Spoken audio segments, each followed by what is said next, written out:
आवाज आ रही है?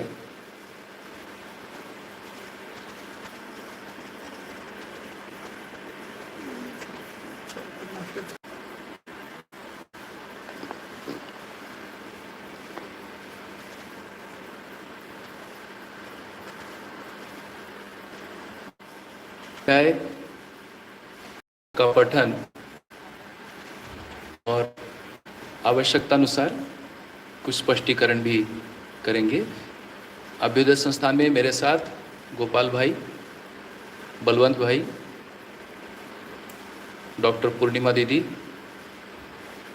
और श्रीमती डॉली भाभी हैं। तो अभी तक हम अध्याय 30 तक पठन किए हैं। आज हम अध्याय 30 का पठन प्रारंभ करेंगे। स्मरण की श्रृंखला के लिए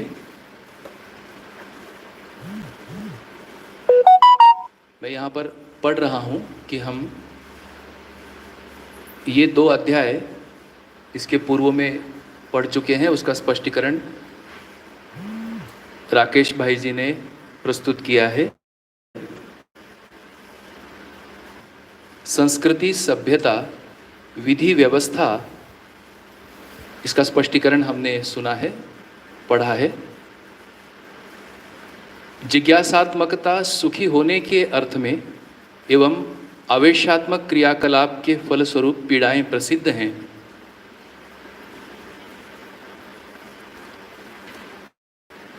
यह विश्लेषण भी हमने पढ़ा है और उसके आवश्यक स्पष्टीकरण भैया जी ने हमें प्रस्तुत।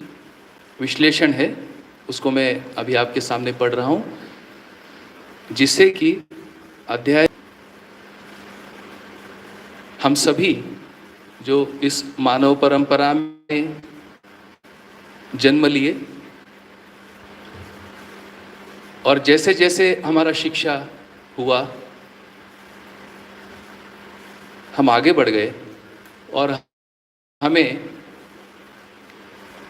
यह महसूस होने लगा कि सब कुछ हमारे पास होते हुए भी जितने बचपन में हम जितने सुखी थे, जैसे जैसे उम्र बढ़ रही है वैसा सुख तो हमें स्वयं में समझ में नहीं आ रहा, बल्कि जैसा जैसा उम्र बढ़ रही है, एक सामान्यतः ये विधान कर रहा हूँ, कोई अपवादात्मक स्थिति में मानव आज भी हो ही सकते हैं कि जिनकी तृप्तियों में उत्तरोत्तर बढ़ोतरी हो रही होगी, परंतु एक सामान्य जनमानस में अपने सहित स्वयं से ही यह ध्वनि सुनाई देता है और जितने सुविधा हमारे पास बचपन में थी उससे अधिक सुविधा आज हमारे पास हमारे परिवार में होते हुए भी एक बेचैनी, एक कमी ये हमें समझ में आई। तब इन अध्यायों को मध्यस्थ दर्शन के अध्ययन से यह स्पष्ट हो रहा है कि यह जो पीड़ा है, इस पीड़ा का क्या विश्लेषण है। तब ये जो पीड़ा है, इस पीड़ा को बाबा जी ने, हम सभी परिवर्तन चाहते हैं, तब इस अध्याय में हुआ है। तब गुणात्मक परिवर्तन यह हम सबके सामने आया कि गुणात्मक परिवर्तन ही धनात्मक परिवर्तन है, जागृति ही धनात्मक परिवर्तन है। जैसे जैसे हमें जागृति की सूचना मध्यस्थ दर्शन के पठन से, विश्लेषण से यह स्पष्ट हो रहा है कि जागृति ही धनात्मक परिवर्तन है। जागृति पूर्णता में से के लिए है। यह जागृति हम सभी पूर्णता हो, पूर्णता में पूर्णता से पूर्णता के लिए है। प्रत्येक मानव पूर्णता से संपन्न होना चाहता है। मानव में से के लिए पूर्णता केवल क्रिया पूर्णता एवं आचरण पूर्णता है, हमारे पास है।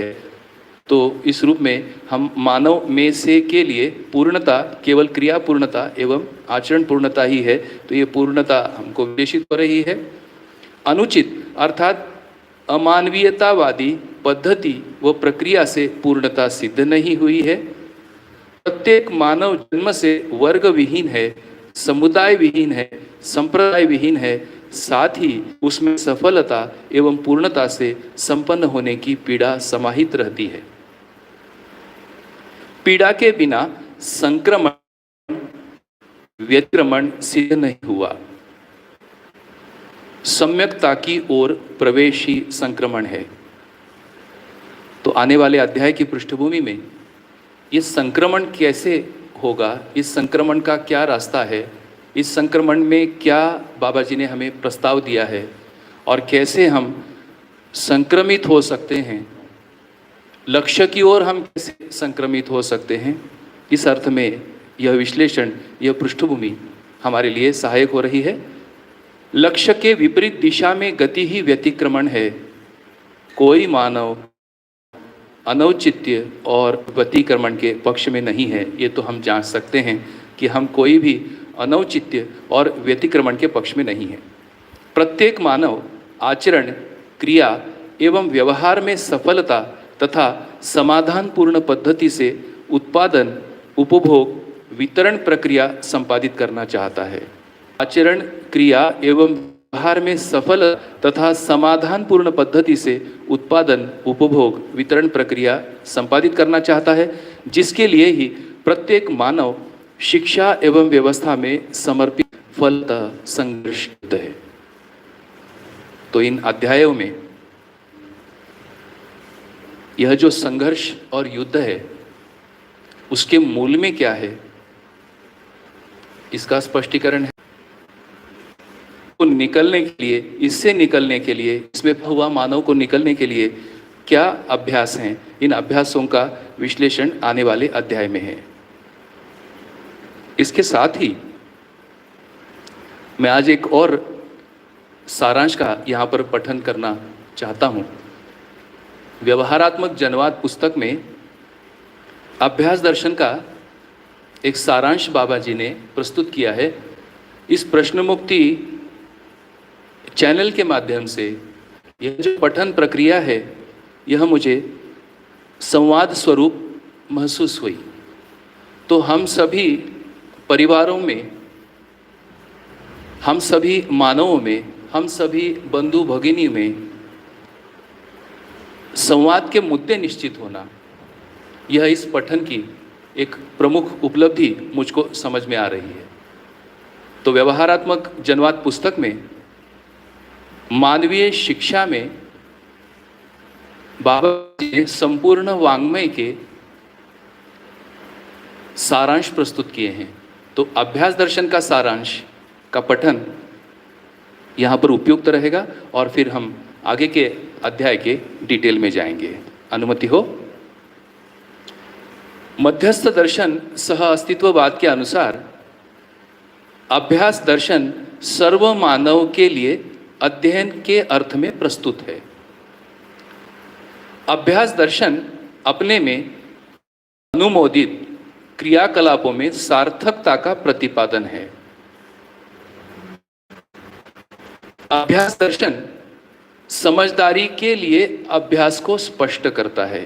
पुनः एक बार, अभ्यास दर्शन समझदारी के लिए अभ्यास को स्पष्ट करता है। अर्थात इस कृतकारित अनुमोदित क्रियाकलापों में सार्थकता का प्रतिपादन को श्रवण होना है, उसके अर्थ का मनन होना है, महत्व बाबा जी ने स्पष्ट किया है। एवं समझने के उपरांत समझदारी को प्रमाणित करने की अभ्यास विधियों का अध्ययन कराता है। तो अभ्यास दर्शन सभी अभ्यास विधियों का भी अध्ययन होना है। अध्ययन होने का प्रमाण अनुभव में होने का स्पष्ट अध्ययन करा देता है, बोध करा देता है। अभ्यास दर्शन अनुभव सह अस्तित्व में होने का स्पष्ट अध्ययन करा देता है, बोध करा देता है। इससे मानव परंपरा प्रमाणित होने का मार्ग प्रशस्त होता है। हम सभी होने के लिए वर्तमान में ऐसा समझ में आ रहा है कि मार्ग क्लिष्ट है, हम कैसे प्रमाणित होंगे। तब अभ्यास दर्शन प्रशस्त होता है, यह आश्वासन हमें मिल रहा है। इसमें जीवन समुच्चय का और दर्शन समुच्चय का आशय सुस्पष्ट हो जाता है। जीवन समुच्चय अपने में दृष्टा पद प्रतिष्ठा सहित कर्ता भोक्ता पद में प्रमाणित होने का बोध हमें होता है। संपूर्ण अस्तित्व ही नियम, नियंत्रण, संतुलन ही इसका सूत्र है। नियम की व्याख्या सहअस्तित्व रूपी अस्तित्व में प्रत्येक एक एक की यथास्थिति के आधार पर निश्चित आचरण ही व्याख्या है। अब पिछले कई दिनों से हम इस दर्शन को पढ़ रहे हैं, तो इसमें जो जो शब्द आ रहे हैं उन सभी शब्दों आशय हम तक पहुंच ही रहे होंगे। नियम, नियंत्रण, संतुलन ही इसका सूत्र है। नियम की व्याख्या सहअस्तित्व रूपी अस्तित्व में प्रत्येक एक एक की यथास्थिति के आधार पर निश्चित आचरण, ऐसी यथास्थितियां और आचरण परिणामानुषंगी विधि से, बीजानुषंगीय विधि से एवं आशानुषंगीय रूप से स्पष्ट होता हुआ देखने को मिलता है। स्वाभाविक है, यह यथास्थितियां पदार्थ अवस्था, प्राण अवस्था और जीवावस्था की हैं। अभ्यास दर्शन ऐसी स्पष्टता को स्पष्ट रूप में अध्ययन करा देता है। तो अभ्यास दर्शन के प्रारंभिक अध्याय होना, अभ्यास दर्शन ऐसी स्पष्टता को स्पष्ट रूप में अध्ययन करा देता है। सभी स्पष्टताएं नियम, नियंत्रण, संतुलन से गुथी हुई के रूप में होना पाया जाता है। इस भौतिक रासायनिक रूपी बड़े छोटे रूप में होना पाया जाता है। होना ही अस्तित्व है। मानव भी जड़ चैतन्य प्रकृति के रूप में होना अध्ययन गम्य है। मानव का अध्ययन अभ्यास दर्शन में स्पष्ट हो रहा है। कौन से मानवीय अभ्यास हैं, ये हमें स्पष्ट होता है। इसी आधार पर चैतन्य प्रकृति में दृष्टि है। इसमें मुद्दा यही है कि हमें संपूर्ण अध्ययन करना है तो मध्यस्थ दर्शन ठीक है, नहीं करना है तो मध्यस्थ दर्शन की जरूरत नहीं है। तब अभ्यास दर्शन की जो हृदय स्थली है वह है, पढ़ रहे हैं वाचिक, मानसिक, कृतकारित, अनुमोदित विधि से, और हमें अभ्यासों में तन मन धन सहित लगाना ही सार्थकता है। ऐसी सार्थकता के बिंदु हमें पहचानने हैं और यह हमारे व्यवहार कार्य, विचार व्यवहार कार्य अभ्यास में इन अभ्यासों को लाने के लिए तत्पर होना, यह अभ्यास दर्शन का यह जो एक सारांश के अंतिम पंक्ति में बाबा जी ने हमें, जिसको ठोक बजाओ विधि से कहते हैं, बाबा जी हर बार कहते थे ये ठोक बजाओ विधि से अध्ययन है, तो एक बार ठोक बजा लेते हैं अपने आप, तो मध्यस्थ दर्शन की जरूरत नहीं। तो इस प्रकार से मुझे लगा कि हम अभी तक 29 अध्याय को पढ़े हैं, पुनः एक बार कनेक्टिविटी के लिए दोहराना मुझे ठीक लगा। तो अब जिज्ञासा है, मानवीयता क्या है? तो मानवीयता का स्वरूप सुस्पष्ट होने के लिए अध्याय 29 को आकर्षण हुआ। प्रक्रियाओं में क्या ऐसा हमारे में आ गया जिससे कि जागरूक होने के लिए, समझदार होने के लिए कुछ बाधाएं भी दिखती हैं। तो वह तब ये मूल बाधा समझ में आई है कि मान्यताओं की स्थापना होती है। मानव परंपरा में मान्यताओं की स्थापना होती है और इन मान्यताओं में जागृति न होने के कारण इन मान्यताओं में फंसा हुआ मानव वर्गीयता का शिकार होता है। तब ये कैसे होता है, इसको एक बार दोबारा पढ़ लेते हैं। जन्म के अनंतर वर्ग, जाति, मत, संप्रदाय का आरोपण होता है। शुद्धता प्रत्येक संतान केवल मानव संतान है, यह सब हम भी देखते ही आए हैं। इसमें मानव से अतिरिक्त जाति, मत, संप्रदाय, वर्ग, बोध को उनके माता पिता, परिवार तथा प्रति कि हम क्या क्या संतान को पहुंचाते हैं, और ये सब हम प्रतिबद्ध समूह के रूप में मिलकर पहुंचाते हैं। शैशवावस्था के रूप में दिखती है। फलतः विभिन्न जाति, मत, संप्रदाय, धर्म, वर्ग को मानता है। फलतः उसी सीमा में स्व अस्तित्व को मानता है। अब यहाँ ध्यान देने की बात है कि अब हमारा स्व अस्तित्व इन्हीं में होने को हमारी मान्यता बन जाती है। यह मान्यता उसको उस वर्ग के सीमावर्ती कार्यकलाप, आचरण, व्यवहार में प्रवृत्त होने के लिए बाध्य करता है। मान्यता बाध्य कर रही है वैसे ही व्यवहार करने के लिए। यह बाध्यताएं तब तक रहेंगी जब तक किसी विशेष घटनावश उसमें विशिष्ट परिवर्तन ना हो जाए। विशिष्टता का तात्पर्य मानवीयता एवं अतिमानवीयता पूर्ण जीवन में स्थिति को पा लेने से है। मानव परंपरा में ही यह होता है। ऐसा व्यक्ति उसकी विशिष्टता एवं शिष्टता का समावेश करने के लिए प्रयास करता है। मुझको महसूस हुआ इन विश्लेषणों को बारंबार पढ़कर और समझने की आवश्यकता है। सीमित रहने के कारण अनुभवमूलक तत्वों का समावेश करने में असंपरावादी जनजाति स्वीकारता है और गहराता है कि बाबा जी हमें मिले तो उनके व्यक्तित्व को अब हम क्या करेंगे, अब वो तो सशरीर हमारे में नहीं है। फलतः वह आदर्श है कि वर्ग विहीन परंपरा को वहन करने के लिए मानवीयता के अतिरिक्त कोई भी उपाय परंपरा में समर्थ नहीं हुआ। तो एक अध्येता के नाते अभी संक्रमण काल में हमारे लिए मानवीयता को समझना, मानवीयता क्या, ये भी स्पष्ट हुआ। देखो हमारे में होता है तो वाङ्मय के पठन से ने ये महसूस किया कि हमारे में जिज्ञासा उत्पन्न होती है।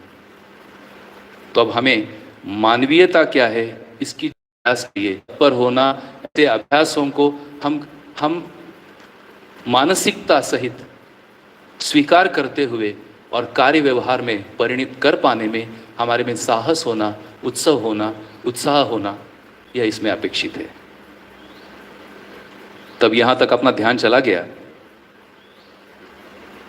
कि मानवीयता के अच्छे संघर्ष क्या है। तो संघर्ष के मूल में इस दुष्चक्र में फंसा हुआ मानव अपने सहित हम अपने आप को पाते हैं। तो एक बात यहां हुई। अब एक दूसरा मुद्दा यहां पर ध्यान में आ रहे हैं। मूल्यों को जिंदगी के संजोए, इन मूल्यों के लिए अपने आप को लगाए हुए हूं। ऐसे मानवों का भी बाबा जी ने देखिए कितना सटीक वर्णन किया हुआ है। अस्तित्व, हम जिस परंपरा में पैदा हुए वहाँ से जो मान्यता मिली, वह मान्यता हमें वर्गीयता में सीमित रख श्रेष्ठ मूल्यों को अपना लिया हो और उन मूल्यों के आधार पर हम अपनी ज़िंदगी को जी रहे हो, ऐसे मानव भी हैं। तो मुझको ये धीरे धीरे विश्वास हो रहा है ना, इसका गवाही हमको हमारे आज उस मूल्य को अवधारणा में मानवीय स्वभाव सिद्धि के लिए ही अवधारणाओं की स्वीकृति होती है। इसी प्रक्रियावश मानव जिस मूल्य को स्वीकार कर लेता है उसी मूल्य में को स्थापित करता है, उसी को सर्वस्व एवं श्रेष्ठ मान लेता है। यही वर्ग प्रतिष्ठा है। यहां ध्यान देने की मुद्दा है। जिन मूल्यों को हमने स्वीकारा उसी को सर्वस्व और सर्वश्रेष्ठ मान लिया और यही वर्ग प्रतिष्ठा है। ऐसी बहुत साधारण उदाहरण है। देखिए अपने में कई बार ये भी आता है कि भैया उदाहरण दीजिए, उदाहरण कम पढ़ते हैं, ये मैंने महसूस किया। फिर भी एक उदाहरण के लिए सामान्य ही उदाहरण है कि हम सभी अच्छे मानव क्यों संघर्ष कर रहे हैं, क्यों हमारे में आपस में मानसिक संघर्ष है, क्यों हम परस्पर स्वीकार नहीं कर पा रहे।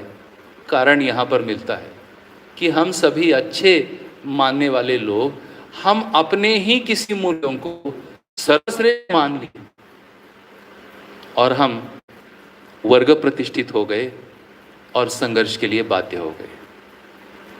ऐसी सविरोधी वर्ग प्रतिष्ठाएं संघर्ष के लिए उत्प्रेरक। प्रत्येक व्यक्ति का स्वविवेक से मानवीयता पूर्ण होना संभव नहीं हुआ है।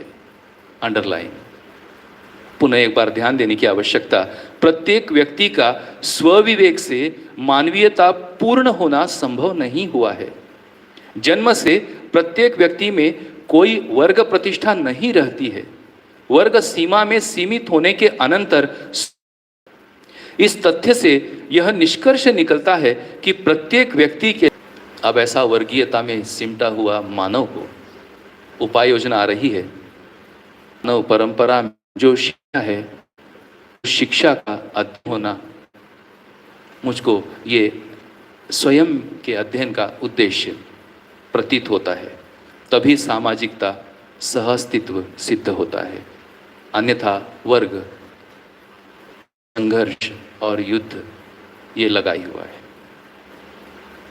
वर्गीयता को मानवीय चेतना में परिवर्तित करना मानव कुल के लिए वांछित घटना एवं अभिष्ट है। अब उपाय योजना आ रही है।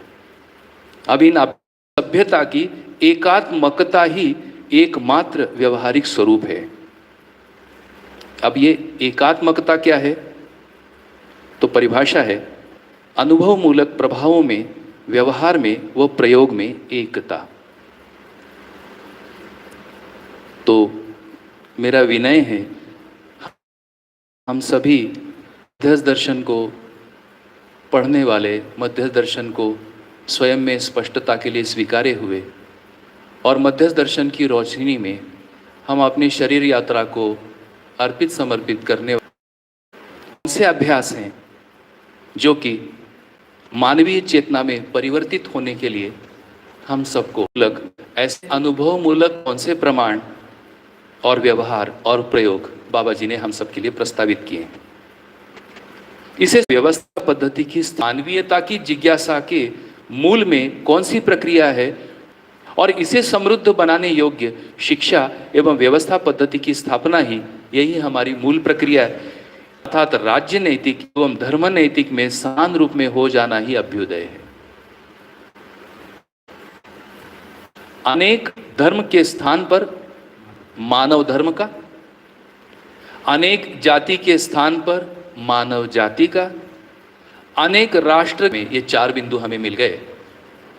मानव धर्म, मानव जाति, अखंड समाज और भू और व्यापकता है, यह आसन मिल रहा है।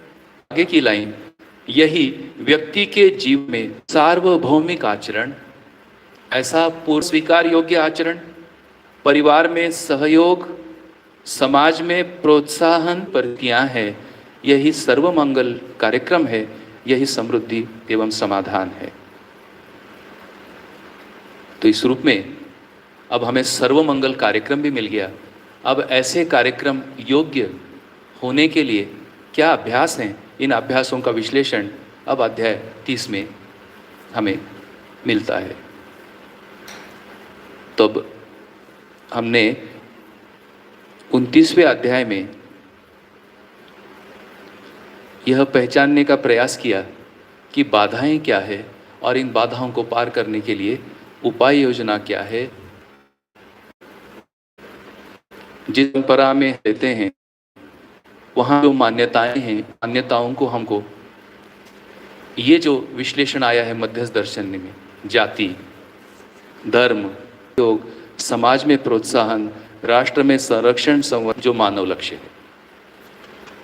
अब हम आते हैं इस पृष्ठभूमि के साथ, हम आते हैं अध्याय 30 पर, जिसका विश्लेषण करने के लिए मुझको यह अवसर मिला।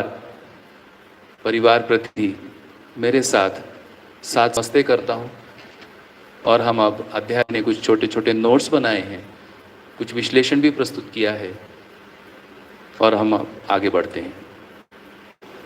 तो मानव में अखंडता के लिए मानवीयता ही एकमात्र शरण है। तब मानवीयता क्या है?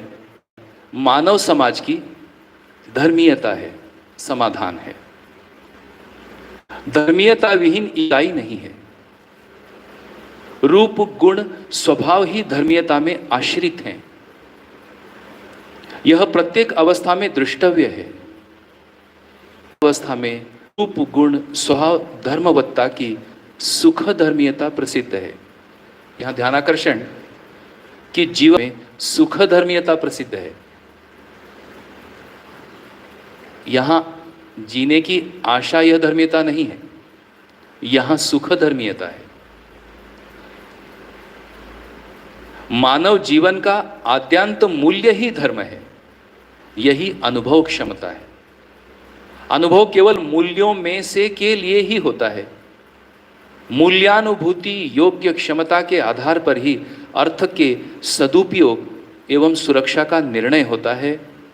यही पोषण शोषण, न्याय अन्याय, उचित अनुचित, सार्थक असार्थक, असफलता का निर्णय करना मानवीय मूल्य ही स्थापित एवं शिष्ट मूल्य है, जिसमें ही वस्तु मूल्य का समर्पित होना पाया जाता है।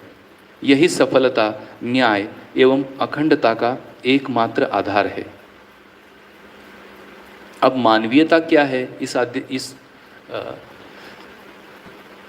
जो ये पैरवीयता है, यानी समाधान ही मानवीयता है।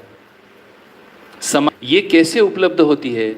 अब यहाँ पर स्पष्ट किया है कि हर मानव में अनुभव क्षमता विकसित होने पर यह उपलब्ध होता है।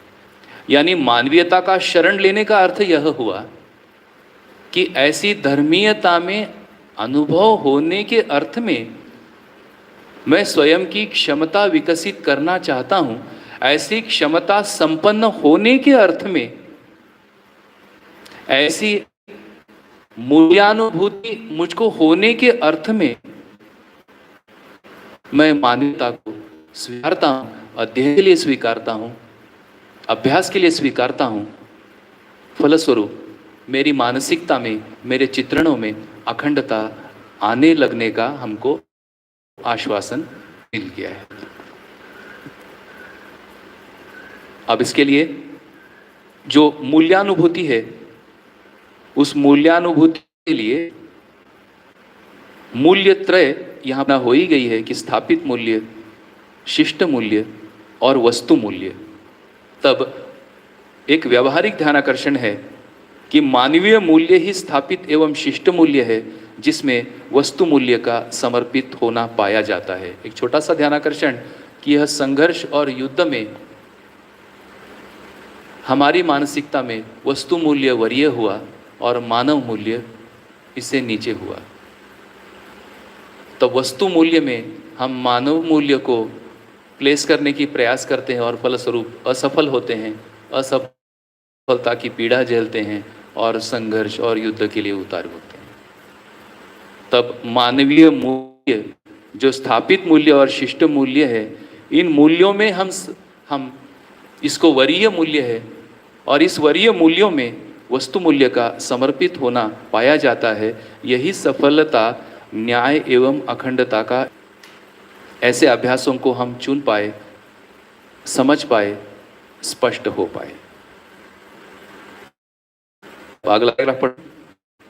धर्म सफल जीवन को पाने को अभ्यास क्या है, इनका विश्लेषण होने लगा है कि धर्म सफल होने के लिए मानव का संस्कार पूत होना अनिवार्य है। संस्कार पूत का अर्थ है, दो तीन इसमें अर्थ दिए हैं। पूत का मतलब पवित्र भी है, और चूंकि मानव संतान कहा है तो यहाँ ये जो संतान है, हम मानव कुल में पैदा होते हैं, तब हम संस्कार पूत यानी सुसंस्कार गुणात्मक जागृति का द्योतक है। संस्कार विहीन मानव नहीं है। पूर्णता के प्रति प्राप्त प्रयासोदय ही सुसंस्कार है। अब यहाँ सुसंस्कार क्या है? तो चेतना विकास की योग्य प्रवृत्तियां। तो ऐसी प्रवृत्तियां विकसित होने को सुसंस्कार कहा है। मानवीयता एवं अतिमानवीयता ही सुसंस्कारों की आद्यांत सीमा है। यही सुसंस्कार क्रिया एवं आचरण पूर्णता में परिणित होता है। यही गुणात्मक जागृति है। मानवीयता पूर्ण। अब ऐसे अभ्यास का प्रथम सोपान है, विश्वास का आधार है। पुनः ध्यान दिलाए हैं, वर्गवाद के बिना मानव में तो एक प्रकार से वर्गीयता असामाजिक हुई। विषमता में जीना यह असामाजिक होना सिद्ध हुआ और हमारे में निर्विषम होना, इसके लिए मानवीयता पूर्ण सामाजिक जीवन को अपनाना, इसके लिए जो होने को हम उपलब्धि के रूप में पहचान पाना, यह इस में आशय हम तक स्पष्ट होता है। अब आगे, मानव के लिए ह्रासपूर्वक सह अस्तित्व, भयपूर्वक मंगलमयता को पाना संभव नहीं है। इसका मतलब है विकास की ओर गति होना और भय से निकलकर विश्वास की ओर हमारी गति होना यह आवश्यक है। अमानवीयता पूर्वक मानव में ह्रास का प्रकाशन है अथवा अमानवीयता ही ह्रास का द्योतक है। इसलिए सर्वशुभ और मंगलमयता को पाना, यहाँ तक हम लोगों का ध्यान चला गया होगा। इस विश्लेषण में अब यहाँ ध्यान देने की एक आवश्यकता हूँ। मानव के लिए ह्रासपूर्वक सह अस्तित्व, भय, मंगलमयता को पाना संभव नहीं है। अमानवीयता पूर्वक मानव में ह्रास का प्रकाशन है अथवा अमानवीयता ही ह्रास का द्योतक है। इसलिए सर्वशुभ और मंगलमयता को पाना संभव नहीं है। हम सभी सर्वशुभ और मंगलमयता को पाना चाहते हैं। इसका क्या निराकरण है? तो इसका निराकरण है केवल जागृति का अनुसरण ही है। अनुसरण क्या है? तो अनुसरण के लिए मानव कर्म दर्शन अध्याय 1 पृष्ठ 22 और 23 में ये दिया है। मैं बस आपको पढ़ के सुनाता हूँ। ये सब हम पढ़ चुके हैं। और एक योग संयोग ही देखिए, अध्याय 1 में मैं ही आपके साथ में था, तो इन सक्रियताओं पर पुनः एक बार ध्यानाकर्षण करने को विश्लेषित की है। एक स्वतंत्र सक्रियता है, दूसरी अनुकरण सक्रियता है और तीसरी अनुसरण सक्रियता है। अब यहाँ पर जागृति का अनुसरण यानी इस अनुसरण सक्रियता को प्रारंभ करने के लिए प्रेरणा मिल रही है। ऐसे अभ्यासों को स्वीकारना कि जागृति की ओर यानी जागृतगामी होने के लिए क्या अनुसरण सक्रियता है, उसका विश्लेषण यहाँ पर दिया हुआ है। स्वेच्छा से होने की क्षमता,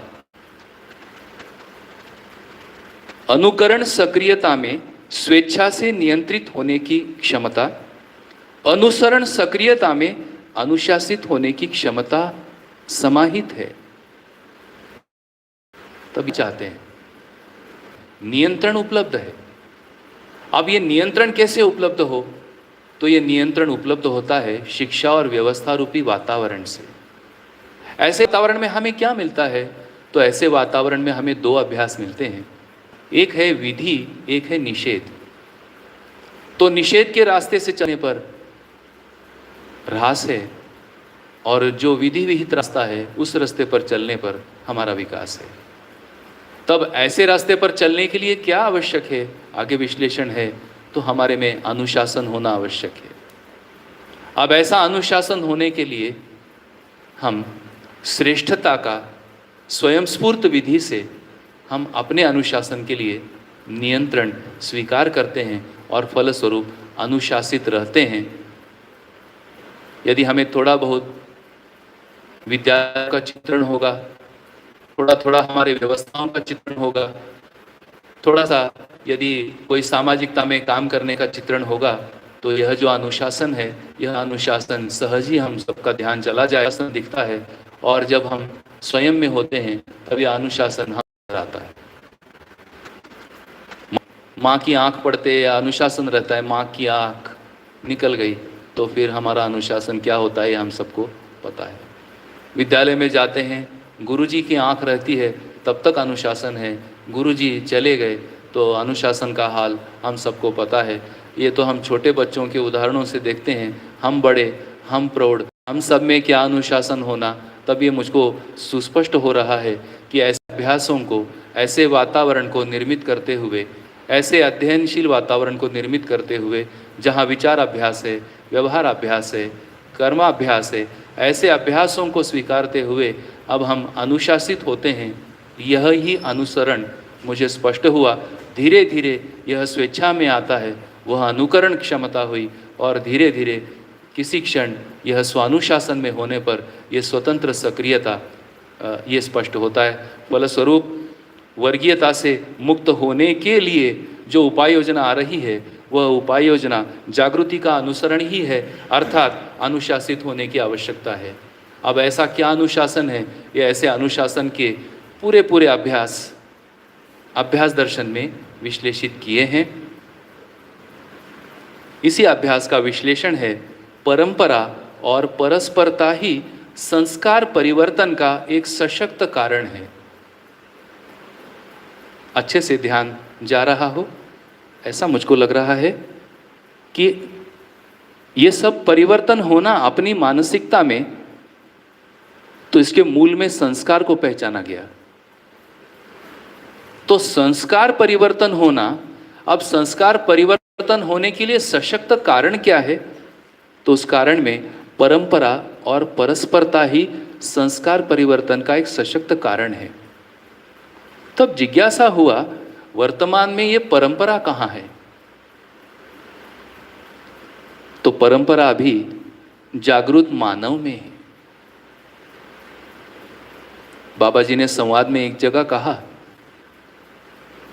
कि ये जो पूर्णता हमको प्राप्त हुआ, हमारा अनुसंधान सफल हो गया, इसका अर्थ मैंने ये जाना कि मुझ में जागृत मानव परंपरा का स्वरूप वर्तता हुआ मैंने देखा।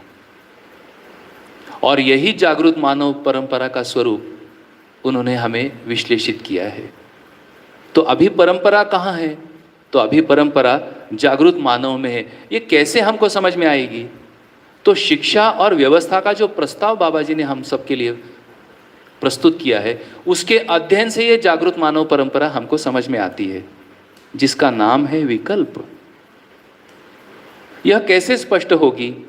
तो यह शोध से स्पष्ट होगी, अध्ययन से स्पष्ट होगी,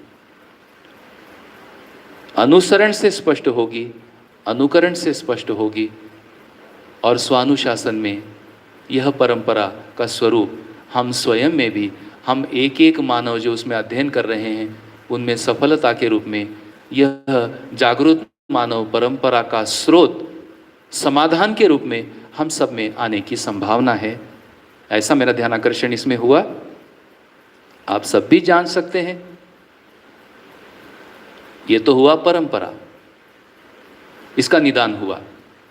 तो ये जो पूरा वाङ्मय है, इस पूरे वाङ्मय को हम विधिवत पठन करते हैं, उसका विश्लेषण करते हैं, उसमें दिए हुए रास्ते को अपनाते हैं, उस प्रस्ताव का हम अनुसरण करते हैं, उन आचरणों का हम अनुकरण करते हैं और अपने में जांचते हैं, तो हमें विश्वास होने लगेगा कि हाँ, हम संक्रमित हो रहे हैं, हम चल रहे हैं और रिजल्ट भी मिल रहे हैं।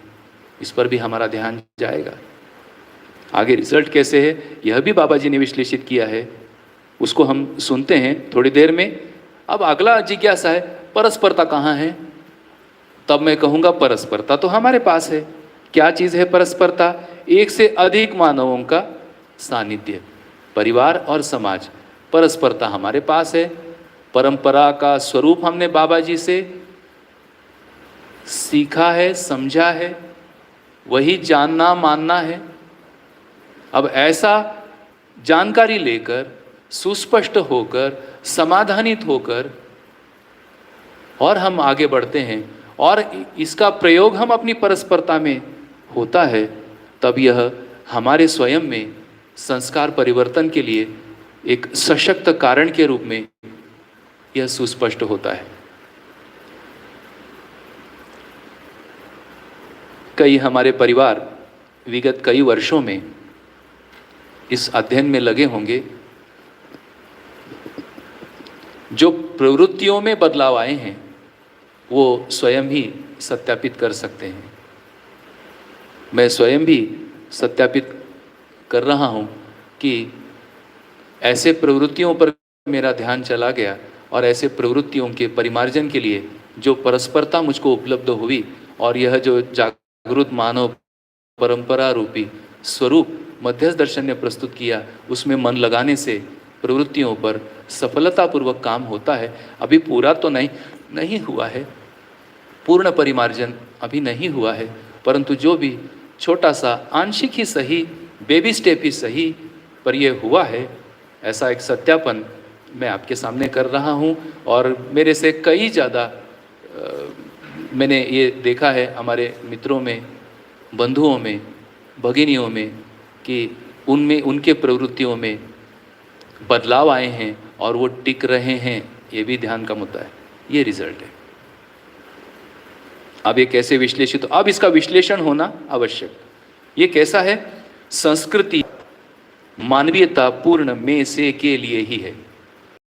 तो वो जो बिखराव रहा वर्ग और संघर्ष के मानसिकता से, अब यह बिखराव दूर हो रहा है और हम धीरे धीरे हमारी मानसिकता में एक संगतिकरण, एक लय, एक संगीतमयता हम सबको सुखद महसूस हो रही है। और इसका स्वरूप विधि व्यवस्था का ध्रुवीकरण, पूर्णता में स्पष्ट अर्थात यथावत विचार व्यवहार परंपरा ही उत्थान का प्रत्यक्ष रूप है।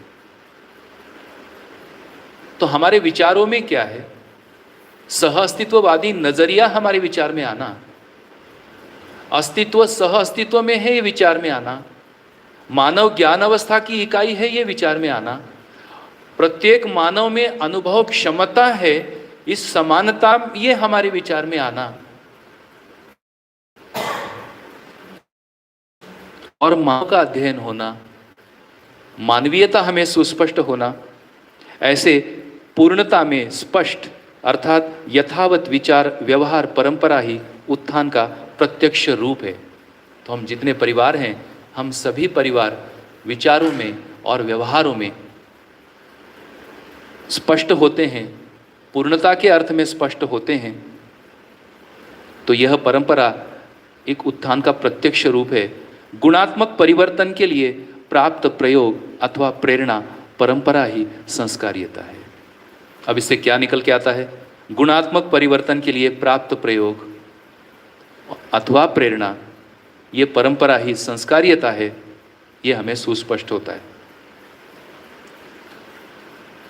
सार्थक विचार के मूल में संस्कार का होना पाया जाता है। पुनः अब यहाँ पर विचार क्या चीज़ है, तब हम जीवन क्रियाओं में सुस्पष्ट होते हैं। विचार यानी तुलन क्रिया, प्रिय प्रिय, हिताहित, लाभालाभ, न्यायान्याय, धर्माधर्म, सत्यासत्य। तो ये जो विचार हमारे में आना, उसमें हमारा तुलन होना, तो इस तुलन के मूल में संस्कार का होना पाया जाता है।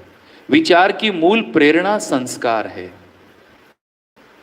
संस्कार ही इच्छा व संकल्प के रूप में रहता है। अब यह स्पष्ट होना होगा, इसके डिटेल दिए हैं। स्वीकृत गुणात्मक प्रस्थापनाएं,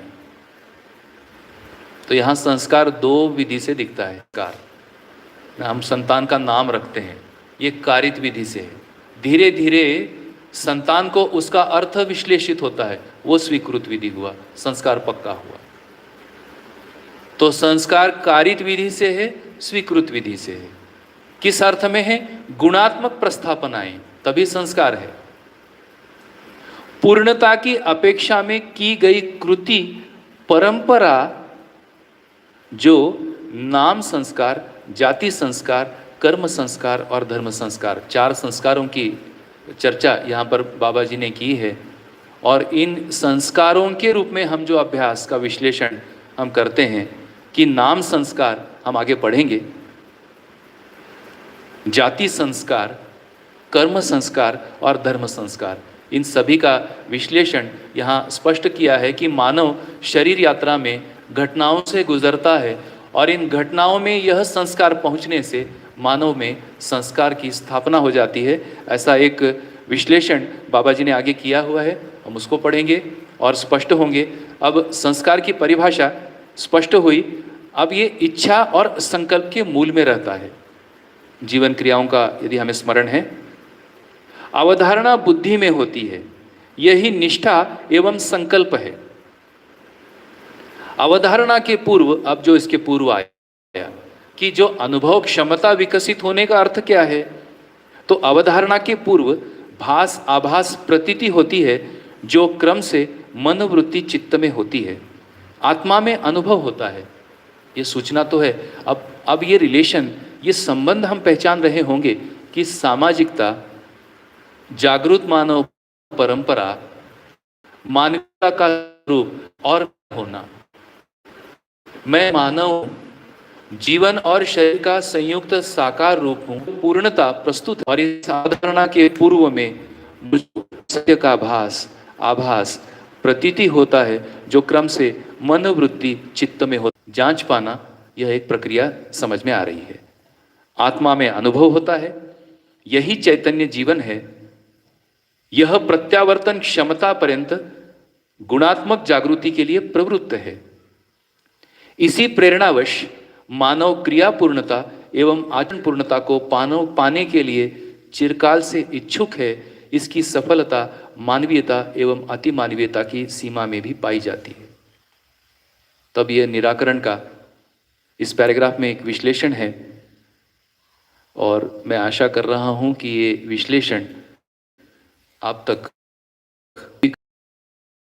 लगी होगी, ऐसा मुझको लग रहा है। अब हम आगे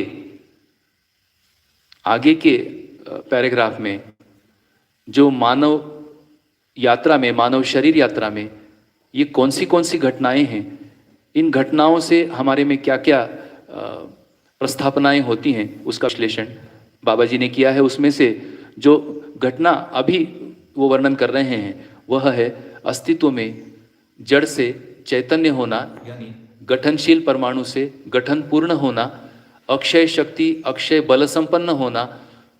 तो गठन पूर्णता यह घटना हुआ है। अब इस घटना का हमारी गुणात्मक प्रस्थापनाओं के लिए क्या संबंध है, आइए पढ़ते हैं। सुसंस्कृति के आधार पर सुसंस्कारों का उदय घटनाओं में से के लिए संबद्ध है। प्रत्येक घटना प्रेरणादायी है। मानव में ही वातावरणस्थ क्रियाओं अर्थात घटनाओं की संकेत ग्रहण एवं प्रसारण क्षमता प्रसिद्ध है। वातावरण को हम भलीभांति पहचान रहे हैं। मानव जड़ चैतन्य का संयुक्त साकार रूप है। उसमें से जड़ शरीर का जन्म और मृत्यु स्पष्ट है। चैतन्य पक्ष का अमरत्व स्थापित सत्य है। गठन पूर्णता के अनंतर प्रस्थापन एवं विस्थापन संभावना समाप्त हो जाती है। यही अमरत्व का प्रधान लक्षण है। मृत्यु घटना रासायनिक एवं भौतिक परिवर्तन ही है। गठन पूर्ण इकाई में उक्त दोनों प्रकार के परिवर्तन नहीं हैं। यही जीवन की प्रारंभिक स्थिति है। जीवन पूर्णता सजगता एवं सतर्कता में संपन्न होती है। तो यह जो घटना अस्तित्व में हुआ, गठन पूर्णता, जीवन, तो स्वयं के जीवन होने की स्वीकृति, यह घटना हमारे अनुमान में आना, तो स्वयं जीवन होने की स्वीकृति संकेत हम पहचान पाना, यहाँ से सुसंस्कार के आधार पर, सुसंस्कृति के आधार पर, तो सुसंस्कृति का अधिकार यह हुआ कि गठन पूर्णता रूपी घटना का विधिवत अध्ययन सुसंस्कृति में होता है और सुसंस्कारों का उदय घटनाओं में से के लिए संबद्ध है। तो ऐसी घटना घट चुकी है, यानी अस्तित्व में विकास हो चुका है। अब हमको आगे क्रिया पूर्णता और आचरण पूर्णता के लिए क्या घटनाएं हैं, उन घटनाओं पर ध्यान आकर्षण गया है। तब सजगता और सतर्कता, इस पर भी थोड़ा सा हमको ध्यान देना होगा। अब ये सजगता और सतर्क, बाबा जी सजगता और सतर्कता को पाए, तो क्या सजगता है, क्या सतर्कता है, इस पर हम ध्यान देते हैं। सजगता है प्रामाणिकता पूर्ण पद्धति से शिक्षा, संस्कार, राज्य व्यवस्था, संविधान, आचरण, परंपरा, ये सजगता है। सजगता है, ये सजगता की परिभाषा है। इस पर अपना ध्यान जा रहा होगा। सतर्कता क्या है? तर्क संगत विधि से समाधान प्रमाण होना, मानवीयतापूर्ण संस्कृति सभ्यता का आचरण, वहन, संरक्षण, संवर्धन क्षमता, ये सतर्कता है। तब जीवन पूर्णता सजगता एवं सतर्कता में संपन्न होती है। तब अभ्यास क्या निकले अब हमारे लिए? सजगता के अभ्यास निकले, सतर्कता के अभ्यास निकले। तो सजग होना है, सजगता का अभ्यास होना है और सतर्कता का अभ्यास होना है। यही क्रिया पूर्णता और आचरण पूर्णता की उपलब्धि है। यही पूर्ण विश्राम है। तब ऐसे वातावरण में से संस्कार में परिवहन योग्य प्रक्रिया होते हैं, वे इकाई के साथ होने वाली घटनाओं पर निर्भर करती हैं। तब यहाँ सजग और सतर्क होते हैं। देखिए, प्रत्येक मानव के जीवन में घटने वाली घटनाएं गर्भ, जन्म, नामकरण, शिक्षा, दीक्षा, विवाह एवं मृत्यु के रूप में दृष्टव्य हैं। हम सबको ये दिखता ही है। ये प्रत्येक घटनाएं मानव में संस्कारों का निर्माण करती हैं, अर्थात मूल प्रवृत्तियों में परिवर्तन को स्थापित करती हैं। अब ये कैसे दिखता है? तब ऐसी घटनाओं में विवाह तक, मृत्यु का घटना में सामान्यतया प्राकृतिक मृत्यु होने पर उसका शोक नहीं रहता है, बल्कि धीमी आवाज़ों में ही सही ऐसे मृत्यु के घटना पर हम जिस व्यक्ति का शरीर शांत हुआ है उनके प्रति हम सम्मान प्रकट करते हैं, और हमारा उनका जो संबंध रहा उस संबंधों में जो सार्थकता जो हमको उनसे मिला, ऐसी हम कृतज्ञता भी व्यक्त करते हुए नज़र आते हैं। और यह भी कहते हैं कि आयु हुई थी या अब शरीर अवस्था को हो गया था, फलस्वरूप वह शांत हुआ, ऐसी स्वीकार्यता हमारे में होकर और हम शोक तप्त नहीं होते। यह एक मृत्यु का उदाहरण। अब बाकियों में कैसा है? तब गर्भ के समय में परिवारों में उत्सव मनाया जाता है। ऐसे उत्सवशीलता में स्वीकृतियों की एक उत्कंठा प्रत्येक मानव में देखी गई है। ऐसे में क्या दिया जाता है, वहाँ से ये संस्कार परंपरा घटना से संबद्ध हो जाती है। जन्म के समय में उत्सव है, नामकरण के समय में उत्सव है, शिक्षा के समय में उत्सव है, दीक्षा के समय में उत्सव है, और विवाह के समय में उत्सव ही उत्सव है। अब ऐसे उत्सवों के क्षणों में हमारी सतर्कता और सजगता यदि काम नहीं करती है तो क्या क्या हम स्वीकार्य रहते हैं, क्या क्या हमारे में रहता है, ये सब हम देख ही रहे होंगे, पहचान ही रहे होंगे। तब जागृत मानव परंपरा में गर्भ संस्कार, जन्म संस्कार, नामकरण संस्कार, शिक्षा संस्कार, दीक्षा संस्कार, विवाह संस्कार और मृत्यु के समय में होने वाला संस्कार, इन सभी संस्कारों का व्यवस्थित वर्णन बाबा जी ने किया है। अब इन वर्णनों को हम अपनाते हैं, इन अभ्यासों को, तब उन्होंने आश्वासन दिया है मूल प्रवृत्तियों में परिवर्तन को स्थापित करती हैं। हम लोग भी यहाँ पर छोटे मोटे कुछ उत्सव मनाएं अभ्यास के रूप में, विशेष करके बच्चों के जन्मदिन उत्सव याद आते हैं। तो बाबा जी को पूछा गया था कि जन्मदिन उत्सव कैसे मनाएं, तो बाबा जी ने कहा कि उनके बारे में अच्छी बात है ना, उनका अच्छा काम, उनके बारे में अच्छी सोच, ये सभी बच्चे एक दूसरे के साथ व्यक्त करते हैं। प्यार से के भाव हमने पहचाने कि उस समय यदि उनमें जो भी उनकी अच्छाई है वो भी बताई जाती है, जो उनमें सुधार होना है वो भी बताया जाता है।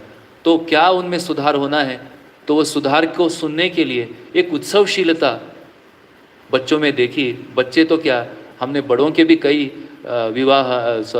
जन्मोत्सव मनाए। तब ऐसे जन्मोत्सवों में बड़े भी बहुत विनम्रता के साथ अपने बंधु भगिनियों को पूछते हुए नजर आए कि मुझ में क्या कमी आपको दिखती है, मैं क्या अपने में आवश्यक सुधार करूं। तब ऐसे उत्सवों के क्षणों में एक स्वीकृति की उत्कंठा हर मानव में देखी जाती है। फलस्वरूप बाबा जी ने संस्कृति का व्यवहार्य स्वरूप उत्सवों के रूप में दिया है, और ऐसी घटनाएं जो मानव जीवन में सामान्यतया होती हैं, ऐसी घटनाओं में हम सतर्कता और सजगता को अपनाकर इनको उत्सवों में बदलकर और इनमें प्रबोधन को जोड़कर, इसमें विचार प्रवर्तन को जोड़कर यदि हम इसको संपन्न करते हैं तो मानव का वर्ग विहीनता से, संघर्ष से, युद्ध से मुक्ति होने के रास्ते स्वीकृति सहज संस्कार क्षमता से संपन्न होते हुए दिखते हैं।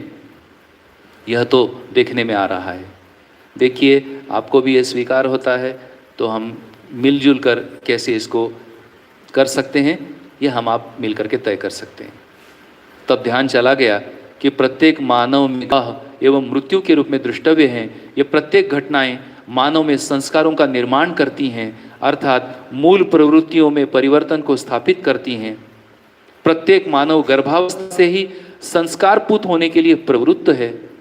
जीवन और जीवन गति में संस्कार ही प्रत्यक्ष होता हुआ देखा जाता है। जीवन परिष्कृति के लिए संस्कारों में गुणात्मक परिवर्तन आवश्यक एवं अनिवार्य है। गुणात्मक परिवर्तन होता है जिसके लिए प्रत्येक मानव प्यासा है। ये सुसंस्कार अर्थात मानवीयता एवं अतिमानवीयता पूर्ण जीवन प्रदायी प्रेरणा परंपरा ही मानवीय संस्कृति है, जो मानव से मानव परंपरात्मक पद्धति से उपलब्ध होती है। उक्त सभी घटनाओं में प्रेरणा प्रदायी प्रक्रिया ही संस्कृति का आद्यांत कार्यक्रम है। इसी अर्थ सिद्धि के लिए ऐतिहासिक स्मरण एवं कला प्रदर्शन भी सहायक है।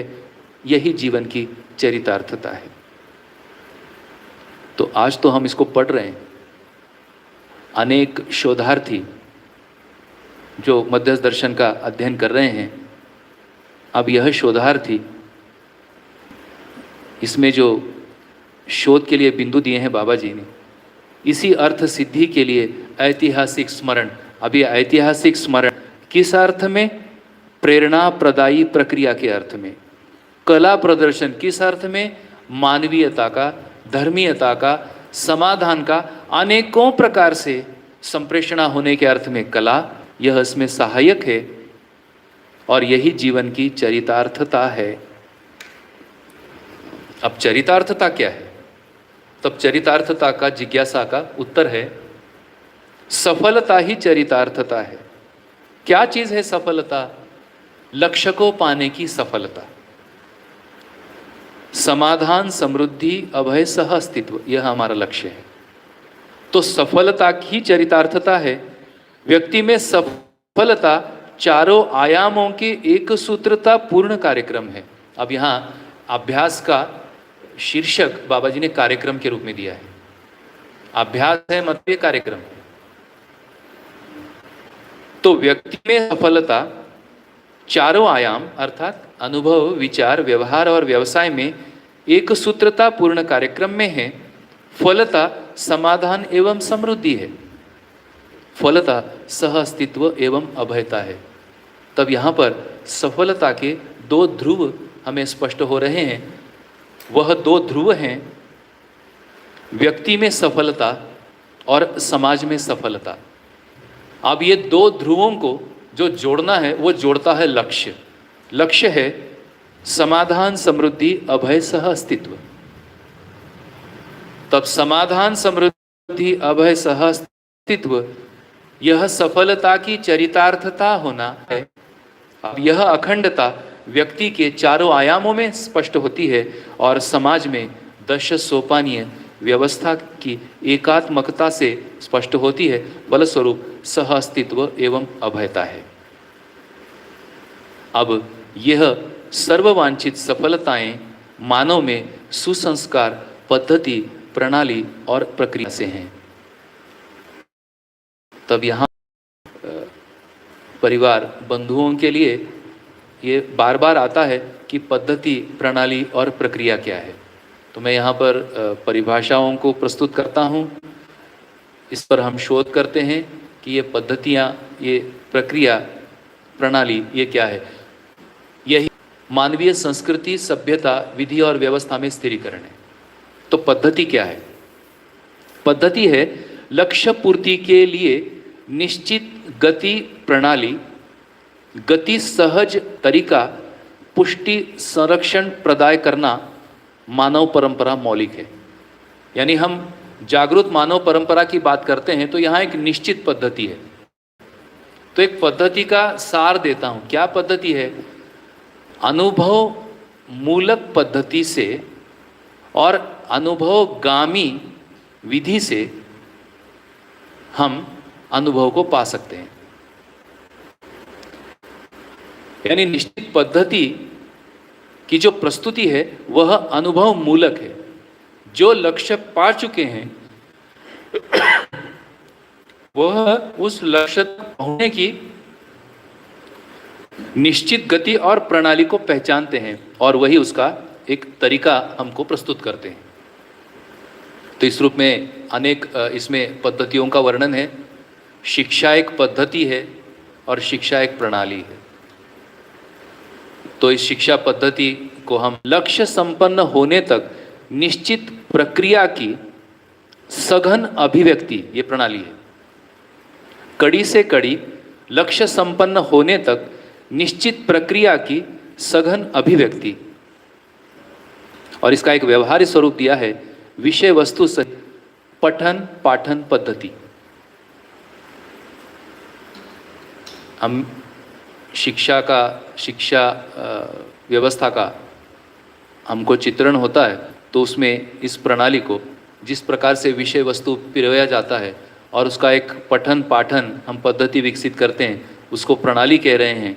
वैसे ही पद्धति को कैसे देखा गया है, व्यवहारिक स्वरूप भी दिया है पद्धति का, पदानुसार दायित्व एवं कर्तव्य का निर्वहन। तब यहाँ पर मानव व्यवहार दर्शन में ये जो पदानुसार दायित्व और कर्तव्य हैं उसको मैं बस एक बार आपको पढ़कर सुनाता हूँ। मानव सहज न्याय अभ्यास में व्यवस्थापक, विधायक, विद्वान, विचारक, प्रचारक, प्रजा। अब हम व्यवस्था में काम करते हैं तो व्यवस्था में कुछ पद सृजित होंगे। उन सृजित पदों में निश्चित कर्तव्य और दायित्व होना, यह पद्धति है। देखिए, पुनः एक बार दोहराना पुनः एक हमारे लिए प्रेरणा हो सकती है। सफल सामाजिक जीवन व व्यवस्था से मानव व्यवहार दर्शन का पढ़ रहा हूं। अध्याय 15 मानव सहज न्याय अनुभूति है। सफल सामाजिक जीवन यानी सफलता की चरितार्थता का अध्याय है अभ्यास दर्शन में, और उसकी अनुभूति मानव व्यवहार दर्शन में दी है। सफल सामाजिक जीवन व व्यवस्था से व्यक्तियों को अपने विकास हेतु प्रेरणा पाने की अधिक संभावनाएं हैं। लघु मूल्य का गुरु मूल्य की ओर आकृष्ट होना स्वाभाविक ही है, और सफल समाज में इस ओर उन्मुख होने के लिए तथा तदनुसार प्रयोग, प्रयास एवं व्यवसाय तथा अध्ययन के लिए उपयुक्त वातावरण, अवसर व साधन उपलब्ध रहता ही है। तो हम सब परिवार मिलकर हम क्या करेंगे, तो हमें ये स्पष्ट हो रहा है कि हम सफल सामाजिक जीवन की कामना लिए हुए हैं, और ऐसा हम सबका जीवन, सामाजिक जीवन सफल होने के लिए उपयुक्त वातावरण, अवसर एवं साधन उपलब्ध रहता ही है। यह आश्वासन बाबा जी ने हमारी ओर से पहले ही दे दिया है। न्याय ही विधान, विधान ही व्यवस्था, व्यवस्था ही ज्ञान, विवेक विज्ञान व ज्ञान विवेक विज्ञान ही नियम, नियम ही नियंत्रण, नियंत्रण ही न्याय है। न्याय, विधान, व्यवस्था, ज्ञान व नियम के लिए प्रेरणा देने तथा इसमें निष्ठा उत्पन्न करने के लिए क्रम से व्यवस्थापक, विधायक, विद्वान, विचारक तथा प्रचारक की उपादेयता अपरिहार्य है। अब एक एक देख लेते हैं। पद्धति का परिभाषा का हम उदाहरण ले रहे हैं, और उसके लिए मानव व्यवहार दर्शन की अनुभूति मानव सहज न्याय में हम पढ़ रहे हैं। व्यवस्थापक, अब देखिए, विधि विधान में पारंगत, नैतिकता का आचरण कराने वाले तथा विपरीत आचरण करने वाले को समझदारी पूर्वक सुधार कर सकने वाले व्यक्ति की व्यवस्थापक संज्ञा है। ये पद्धति है। अब ऐसे पारंगत व्यक्ति को हम व्यवस्थापक के रूप में चुनते हैं, और हमसे यदि कोई गलती होता है तब ये हमारे में पहले ही ये स्वीकार होना कि व्यवस्थापक हमारा गलतियों पर ध्यान दिला सकते हैं। यदि किसी की सुनना ही नहीं है, किसी की मानना ही नहीं है, तब कैसे चलेगा? आज जो संभ्रम की अवस्था है, कोई किसी का कौन सुनना, जो सुनने के तरीके हैं भय, प्रलोभन और आस्था, इसी तरीके से हम सुनते हैं। मूल्यांकन विधि से सुनना, तब ऐसे व्यवस्थापकों की ऐसी व्यवस्था में, ऐसे सफल सामाजिकता में हमको आवश्यकता है। अब ऐसे व्यवस्थापक का क्या क्वालिफायर है, क्या उनकी अर्हता है, क्या उनकी योग्यता है? तो विधि विधान में पारंगत, नैतिकता का आचरण कराने वाले और कराने के लिए प्रेरणा देने वाले तथा विपरीत आचरण करने वाले को समझदारी पूर्वक सुधार कर सकने वाले व्यक्ति की व्यवस्थापक संज्ञा है। यह अभ्यास है कि नहीं? ऐसा हो सकता है कि नहीं? विधायक विधि विधान में पारंगत, वर्तमान वातावरण एवं पर्यावरण व संतुलन के योग्य स्पष्ट नीति निर्णय करने वाले विद्वान एवं व्यक्तित्व संपन्न व्यक्ति की विधायक संज्ञा है। कितना सुस्पष्ट है देखिए, आज के उसमें लागू होता है। हम जहाँ कहीं भी समूह रूप में जी रहे हों, हम जहाँ कहीं भी एक सामाजिकता में जी रहे हों, तो वहाँ एक विधायक की भी आवश्यकता है। भाई ये विधायक क्या है? तो विधि विधान में पारंगत, वर्तमान वातावरण, यानी उसका कनेक्शन दिया है कि वो वर्तमान वातावरण को बखूबी पहचानता है, एवं पर्यावरण व संतुलन के योग्य स्पष्ट नीति निर्णय करने वाले विद्वान एवं व्यक्तित्व संपन्न व्यक्ति की विधायक संज्ञा है। तो हमें विधायक भी आवश्यक है।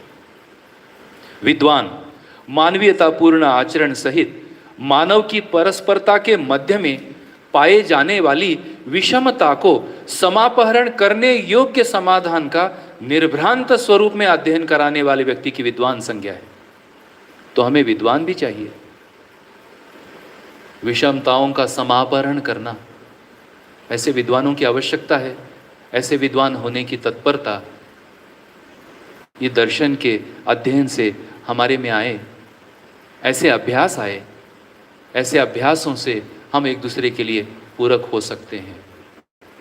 मैं ये नहीं कह रहा कि हम तत्काल विद्वान घोषित करें, तत्काल व्यवस्थापक हो, तत्काल उसमें विचारक हो, परंतु व्यवस्था के क्रम में इस प्रकार की श्रेष्ठताएं हम सबको दिखती हैं और ऐसे प्रामाणिक प्रयासों को पहचान कर, ऐसे व्यक्तियों को पहचान कर हम उनके साथ मिल बैठ करके सुनते समझते हैं, साथ सुनते समझते बैठते हैं, तो मुझको लगता है कि यह संस्कृति का स्थापना होने के लिए यह अनुकूल अभ्यास हो सकते हैं।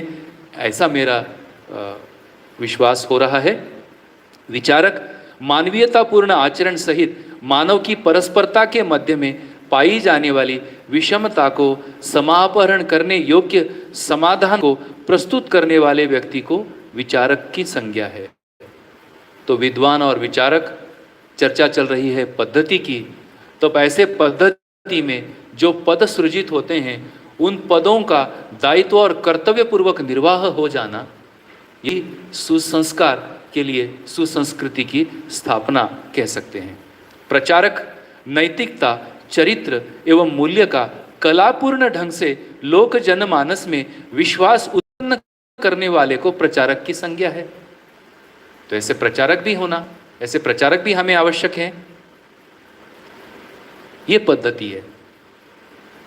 और प्रजा नियम सहित मानवीयतापूर्ण आचरण का पालन करने वाले प्रत्येक मानव की प्रजा संज्ञा है।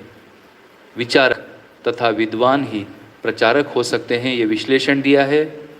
और आगे आपने पढ़ा ही होगा बाकी सारी अनुभूतियाँ। तो मुझे लगा कि ये जो पद्धति की चर्चा है, इस पद्धति के लिए क्या उदाहरण दें, तो इस पद्धति के लिए ये दिखता है कि व्यवस्थाओं में ऐसे पद सृजित होते हैं और उन पदों में जो दायित्व है, उनमें जो कर्तव्य है, उनकी स्पष्टता होना और ऐसे मानवीयतापूर्ण नैतिकता सहित जीने की, प्रजा के रूप में जीने की हम सभी की स्वीकार्यता होना, यही मुझको स्वयं में सामान्यीकरण की एक पद्धति समझ में आई कि मैं भी एक प्रजा के तहत सामान्य होकर जीऊँ और ऐसी व्यवस्था में जो मेरे लिए भूमिका, जो मेरे लिए कुछ कहा जाएगा, दायित्व दिया जाएगा या कर्तव्य कहा जाएगा, उसका निर्वाह कर पाऊँ। ऐसी एक अपन छोटी सी शुरुआत प्रजा के रूप में कर सकते हैं। आज 5 बज रहा है, तो इस अध्याय को हम यहाँ पर पूरा करते हैं। आप सब आज उपस्थित हुए और प्रश्न मुक्ति चैनल के सभी संयोजक, यह एक टीम है, राकेश गुप्ता जी, प्रियंका दीदी, ये अपना समय इस टीम के साथ प्रमुखता से लगा रहे हैं, तो मुझको जो अवसर आप सभी ने उपलब्ध कराया इसके लिए मैं आपका धन्यवाद देता हूँ। और कल सुबह 9:30 बजे हम इस अध्याय के शेष विश्लेषणों को प्रारंभ करते हैं। धन्यवाद, नमस्ते। हमारी टीम को भी धन्यवाद। आज यहाँ राकेश भाई भी आ गए, बलवंत भैया, गोपाल भैया, और इन सब के साथ साथ मैं इस स्पष्टीकरण को आपको कर पा रहा हूँ। धन्यवाद, शुभ रात्रि।